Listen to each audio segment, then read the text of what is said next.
जितना जाने हुआ इतना लोगन के देख के हमें बड़ा एनर्जी मिलत है। बात और समय का हो,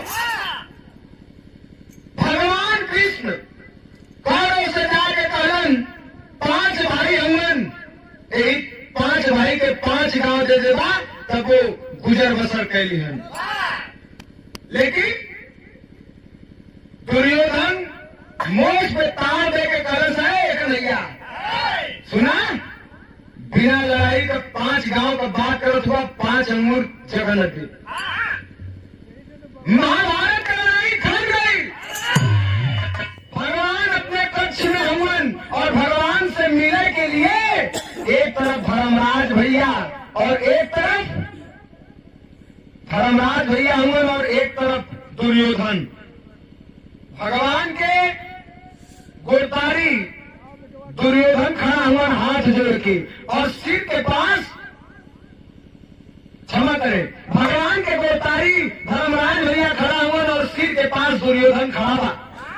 भगवान नीत जब टूटल हो देखलन दोनों जाने के बैठ गिलन कलन कैसे चला कलम महाभारत का आगाज हो चुकल हो। भगवान कलम सब ठीक हो, लेकिन हमारे प्रण प्रतिज्ञा हो कि महाभारत के लड़ाई में हम न तो अस्त्र शस्त्र ना उठाई और एक दल में हमारी सेना रहेगी और एक दल में मैं रहूंगा, और जिस दल में मैं रहूंगा अस्त्र शस्त्र नहीं उठाऊंगा और जिस दल में मेरी सेना रहेगी वो सेना लड़ेगी। दुर्योधन कलर से तू लड़वा न करवा तो हाँ हम लेके करब का ऐसा करा तू अपन सेना हमें दे रहा। भगवान कलन लेना और धर्मराज भैया हाथ जोड़ के कलन की प्रभु आप हमारे खाली रथिया पे भी बैठल रहा सबको हम जानत की लड़ैया जीत गई। आज के दुर्योधन बाव फुलावत हो गंधारी कालीन कहा बात सारी बात बतौलीन तब गंधारी कालीन सुना बहुत फुल्ला मत मत सोचा कि तू लड़ाई जीत जाएगा ना। कृष्ण भगवान मर्यादा पुरुषोत्तम रामचंद्र जी 12 कला का मालिक रहलन और कृष्ण भगवान 16 कला का मालिक हुए। वह कुल कल पर छल यह कुल कल पर छल से वो जिताए नहीं के, लेकिन एक काम करवा तो लड़ाई तो जिताए थे। कह माई का करे को हुई तब गंधारी करवस का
प्यार दुलार आशीर्वाद और साथ में ये बहुत सारा रुपयों का आशीर्वाद गरीबों के मसीहा और पढ़वैया लड़वैया गवैया लिखवैया के कदरदान और स्वर्गीय चंद्रदेव यादव उर्फ चरू भाऊ के बगिया कर गमगत फूल आदरणीय हमारे नीरज पहलवान चाचा जी की ओर से आपके बार बार प्रणाम बा, उपस्थित जनता के प्रणाम बा। भैया कहा कुरुक्षेत्र के लड़ाई में जब आमना सामना हुई पांडवों से तो अपने दुश्मन के कबो अपने से कमजोर न समझे के चाहिए, कबो अपने से कम न समझे। अजौने समय कृष्ण भगवान रथ पे बैठ करके पीछे से अर्जुन के लेके आई, आसान लड़ाई ना हो। दुर्योधन का सीमा सब ना जाती हम आवत है, भगवान अंतर्यामी जान गए, तुरंत जा करके दुर्योधन के सामने खड़ा हो गए। कलम कहाँ जात हुआ, कलम की मारी आदेश के लिए जाति नहा के उनके सामने खड़ा हो गया एकदम नग्न, का मर्दवा पगड़ा हुआ, छोड़ डाला, बच्चा डाला, मारी के गोदी में नंगा खेला कुदला कुल कैला, लेकिन अब बड़ा हो गया ना कुछ जान लगा, हम ना मना करती, लेकिन ना कुछ तो लोक लाज संस्कार का ध्यान रखते हुए कम से कम अपन गुप्तांग तक ढक लिया।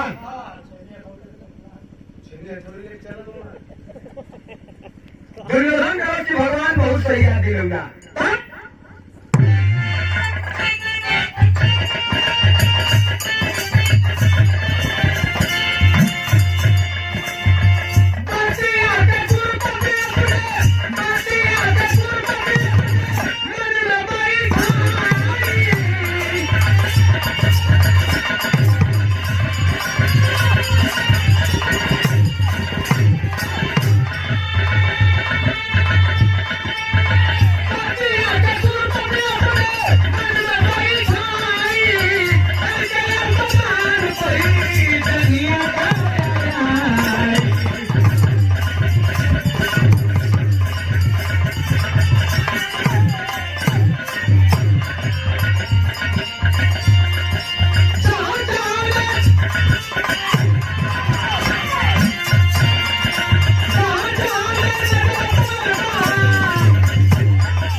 दुर्योधन बात के समझ नहा करके आए, नंगा तुम्हारी के सामने गए जरूर, लेकिन एक जंगिया पहले आज भी गांव में और नियर लोग पहलन, लेकिन पुरनिया लोगों के आज भी देखवा तो निगोटा ना छोड़े, केला का पत्ता पहले एक जंगिया लोग सियावल पलघारी दादा वाला वही के पहिर के आने के सामने खड़ा हो गए कि माँ तेरे सामने खड़ा हूँ बिल्कुल नग्न अवस्था में।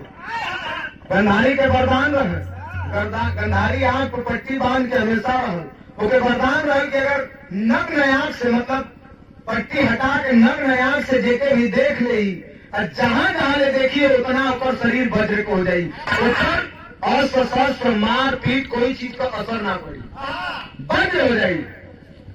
जब गंधारी खोले हो पट्टी, जब देखलस आंख देखलस, गोड़ देखलस, कपार देखलस, मुंह देखलस, सीना देखलस, पेट देखलस, जब एक नीचे गई ना जंगिया देखलस, तुरंत कपारी में छोड़लस। ईका कमाई तू हमार माई हो, बचपन में तोहरे साथे हम तोहरे गोदी में नंगा खेलेगी कुदली, लेकिन अब हम बड़ा हो गई, कम से कम लोक लाज संस्कार का तो ध्यान रखे के चाहिए। गंधारी गलत तू ना बोलत हुआ, तोहरे साथे क्षण हो गया, जहां जहां हमार निगाह पड़ गई वहां वहां लेकिन जहां हमार निगाह ना पड़ल उजे तोहर बाकी रह गल और तोहरे मौत का कारण यह जंगा बनी। तब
लड़ाई के दौरान आपने सामने दुर्योधन के सामने भीम हो गई, कहीं भी मारे कोनो असर न पड़े।